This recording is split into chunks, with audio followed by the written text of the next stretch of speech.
नमस्कार दोस्तों, grow with Anjani channel में आपका स्वागत है। दोस्तों, आज का जो हमारा टॉपिक है वो लमसम को लेकर के है। हमारे कई ऐसे व्यूअर हैं जिन्होंने कमेंट किया था कि सर हमें लमसम के बारे में भी कुछ बताया जाए और हम अपना लमसम कैसे करें और कितना अमाउंट लमसम करने पर हमें कितना मिलेगा ये भी हमें बताया जाए। कई हमारे ऐसे व्यूअर हैं जिनको नहीं जानकारी है, जबकि ये सारा डाटा आपको गूगल बाबा पर मिल जाएगा। गूगल से आप सब कुछ निकाल सकते हैं कैलकुलेटर करके कि कितना क्या मिलेगा क्या नहीं मिलेगा। लेकिन फिर भी जो है हम आपको बताना चाहेंगे कि अगर आपका क्वेश्चन है तो हम ज़रूर आपको ये बताएंगे कि आप अगर कितना लमसम करेंगे तो आपको कितना मिलेगा। दोस्तों, आज से हमारी लमसम की सीरीज भी स्टार्ट हो रही है और आपको हम लमसम के बारे में भी कुछ न कुछ बताते चलेंगे, जिससे आपको जानकारी मिलती रहे प्लस आप मोटिवेट होते रहें। तो आइए देखते हैं कि आज का जो मेरा टॉपिक है वो क्या है। दोस्तों, आज का जो टॉपिक है वो 1 लाख लमसम करने पर 5 साल में कितना मिल सकता है, ये आज का जो टॉपिक है। क्योंकि हमारे सब्सक्राइबर दोस्त हमारे क्वेश्चन किए हैं कि सर अगर हम 1 लाख रुपया म्यूचुअल फंड में हम लमसम करते हैं तो हमें 5 साल बाद कितना मिल सकता है। तो दोस्तों, हम अपने भाई साहब को बताना चाहेंगे कि सभी दोस्तों को बताना चाहेंगे कि जो भी आप लमसम करते हैं, यानी कि म्यूचुअल फंड में रिटर्न की कोई गारंटी नहीं होती। यहाँ बैंक और पोस्ट ऑफिस के तरीके यहाँ मैच्योरिटी नहीं होता है, ना कोई यहाँ गारंटीड ब्याज होता है कि हाँ इतना % आपको मिलेगा। बट आपको इसके उलट आपको अपनी स्ट्रेटजी या अपने वित्तीय सलाहकार से हेल्प लेकर के आपको लमसम करना चाहिए। लमसम करते समय बहुत सारी चीज़ों का ध्यान रखना पड़ता है। हमारे चैनल लिस्ट पे आपको लमसम करते समय कौन कौन सी सावधानियां बरतनी है ये हमारा वीडियो भी है। और आपको हम हर वीडियो में कुछ ना कुछ टिप्स बताते रहते हैं, कुछ ना कुछ नई जानकारी आपको हमारे प्रत्येक वीडियो में आपको कुछ ना कुछ मिलेगा। तो दोस्तों, आज हम जैसा कि हमारे भाई साहब का जो कमेंट था कि अगर हम 1 लाख रुपए का लमसम करते हैं 5 साल के लिए तो हमें 5 साल बाद कितना मिल सकता है। यहाँ दोस्तों मैंने जो एक्सपेक्टेड रिटर्न का मतलब एक मैं एवरेज में रिटर्न, अनुमानित रिटर्न हमने लगाया है, जिस पे जो है आपको उदाहरण के तौर पे हम आपको समझा सकें, जानकारी दे सकें। यहाँ मैंने एक्सपेक्टेड रिटर्न 12% का लिया है। अब 12% रिटर्न तो कोई फिक्स है नहीं, 12 भी मिल सकता है, 10 भी मिल सकता है, 8 भी मिल सकता है और 15 भी मिल सकता है या उससे ऊपर भी जा सकता है। ये सारा कुछ फंड परफॉर्मेंस के ऊपर होता है। कभी भी आप निवेश करते समय आप अपने हिसाब से ही निवेश करें, चाहे लमसम करना हो चाहे SIP करना हो, या आप जानकारी है खुद को तो ठीक है, नहीं जानकारी है तो आप अपने फाइनेंशियल एडवाइजर से हेल्प ले करके आप अपना निवेश कर सकते हैं। मेरा वीडियो बनाने का उद्देश्य यही है, सिर्फ आपको जानकारी मिलती रहे, आप मोटिवेट होते रहें, एजुकेशनल पर्पज से हमारा ये वीडियो है।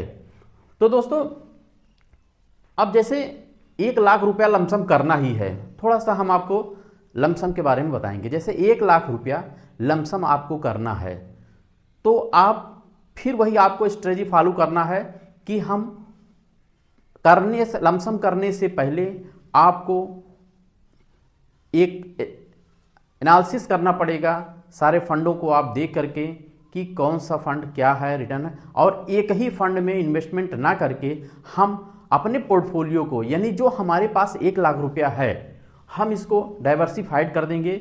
यानी कि हम इसको टुकड़ों में करके जहां भी हमें 5 साल के लिए इन्वेस्टमेंट लमसम करना है हम वहां उस फंड में कर देंगे। लेकिन एक ही उसमें ना करके आप इसको डाइवर्सिफाइड कर दीजिए।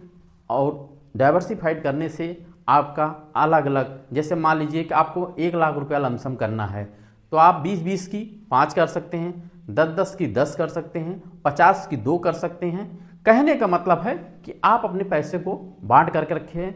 उससे लाभ ये होगा कि 5 साल बाद जब आप एक्सपेक्टेड रिटर्न देखेंगे एवरेजिंग में, तब जो है आपका, अगर आपने 10 स्कीमों में लमसम किया है तो आपको एवरेज निकलेगा, 5 में किया है तो 5 में, और 2 में किया है तो 2 स्कीमों का एवरेज आपका निकलेगा। तो इससे होगा कि हो सकता है इन केस में भी आपका एक ही फंड में आपने इन्वेस्टमेंट लमसम कर दिया और वो परफॉर्मेंस वहाँ पे ना मिले, तो आपका एक्सपेक्टेड रिटर्न यहाँ पे कम हो जाएगा, जिससे जो है आपको रिटर्न मिलने का चांस यानी ग्रोथ आपको कम हो सकता है।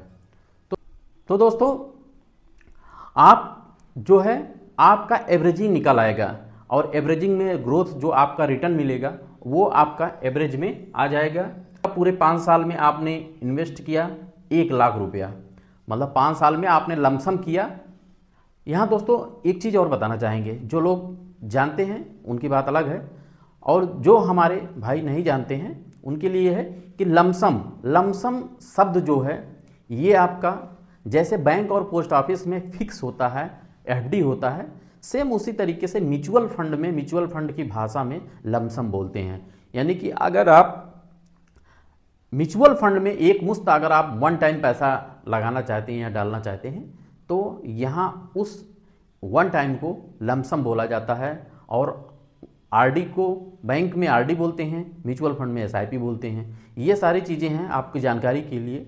और लमसम जब आप करते हैं तो आपका 1 लाख रुपया इन्वेस्टमेंट अमाउंट हुआ, और अगर 5 साल में हम 12% का एवरेज लेते हैं तो आपका मैच्योरिटी वैल्यू जो है, ये वैल्यू आपका 1,76,234 रुपया आपका बन सकता है।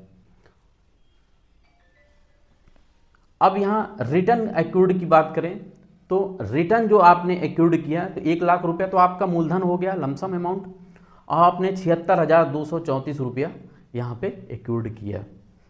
अब इस जो 76,000 रुपया आपने एक्यूर्ड किया, 76,234 रुपया, इसी पे आपका जो कैपिटल गेन टैक्स लगता है, यानी कि लमसम में भी आपका लगेगा, एसआईपी में भी लगता है, लेकिन यहाँ लमसम में आपका एलटीसीजी ही लगेगा, क्योंकि यहाँ पे 1 साल से ऊपर हो गया है, यानी 5 साल का है, इसलिए यहाँ पे एलटीसीजी लगेगा, और 9,551 रुपया आपका एलटीसीजी बना। तो आप जैसा जानते हैं कि 1,25,000 तक छूट ही है, तो यहाँ पे आपको कोई टैक्स का लायबिलिटी नहीं बनेगा। तो इस तरीके से दोस्तों ये आप अगर 1 लाख रुपया लमसम करते हैं तो 5 साल में आपको 1,76,234 रुपया मिल सकता है, एक्सपेक्टेड रिटर्न 12% के हिसाब से। अगर कम हुआ रिटर्न तो यहाँ पे कम भी हो सकता है। दोस्तों इस तरीके से आप अपना जब भी लमसम करें तो बहुत सारी स्ट्रेटजी फॉलो करनी पड़ती है, वो सारी स्ट्रेटजी आप फॉलो करके तब आप लमसम करिए। और लमसम करते समय अगर आपको जानकारी है तो ठीक है, नहीं तो आप अपने फाइनेंशियल सलाहकार से आप हेल्प ले सकते हैं। थैंक यू सो मच दोस्तों।